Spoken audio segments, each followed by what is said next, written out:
अस्सलामुअलैकुम, welcome to देसी clinic. उम्मीद करता हूँ आप सब खैरियत से होंगे।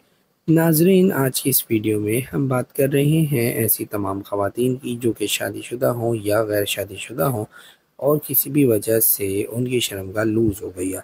अब किसी भी वजह से मुराद बहुत सारे रीज़न्स हो सकते हैं, जिसमें मोस्ट कॉमनली ये कि वो हम बिस्तरी करती हों, और अगर शादीशुदा हैं तो ये तो बहुत ही कॉमन है कि उनके बच्चे भी हो जाते हैं सब कुछ। लेकिन जो शादीशुदा नहीं है और वो कोई गलत काम कर रही हैं, या किसी के साथ कर रही हैं, या ख़ुद से घर पे कुछ ऐसी चीज़ इस्तेमाल कर रही हैं जिससे उन्होंने अपने शर्मगाह को लूज़ कर लिया है।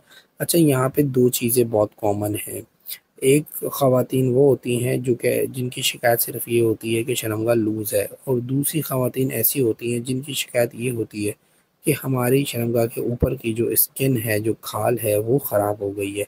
हम वो कैसे ठीक करें? देखिए, अगर आप इन दोनों चीज़ों को ठीक करना चाहती हैं कि शर्मगाह भी टाइट हो जाए और ऊपर की जो स्किन है वो भी सेट हो जाए, तो उसके लिए आपको एक दवा का इस्तेमाल करना है। इस दवा का नाम है मिस 18। ये मिस 18 टाइटनेस जेल जो है, ये आपकी शर्मगाह को भी तंग करेगी और साथ में आपकी जो ऊपर का हिस्सा है, स्किन है, उसको भी बेहतर कर देगी, जिससे आपके दोनों प्रॉब्लम हल हो जाते हैं।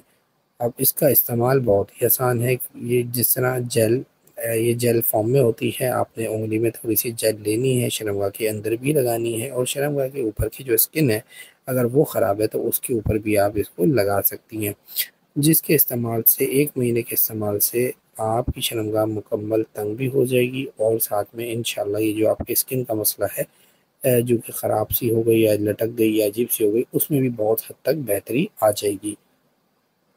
तो उम्मीद करता हूँ ये वीडियो आपको पसंद आई होगी। इसको ऑर्डर करने के लिए स्क्रीन पे दिए हुए नंबर्स या व्हाट्सएप पे कांटेक्ट करें और इसको घर बैठे हासिल करें। अगर वीडियो पसंद आई है तो इसको लाइक, शेयर और हमारे चैनल को सब्सक्राइब करें। मिलते हैं नेक्स्ट वीडियो में। अपना बहुत ज़्यादा ख्याल रखें, हमें दुआ में याद रखें। अल्लाह हाफ़िज़।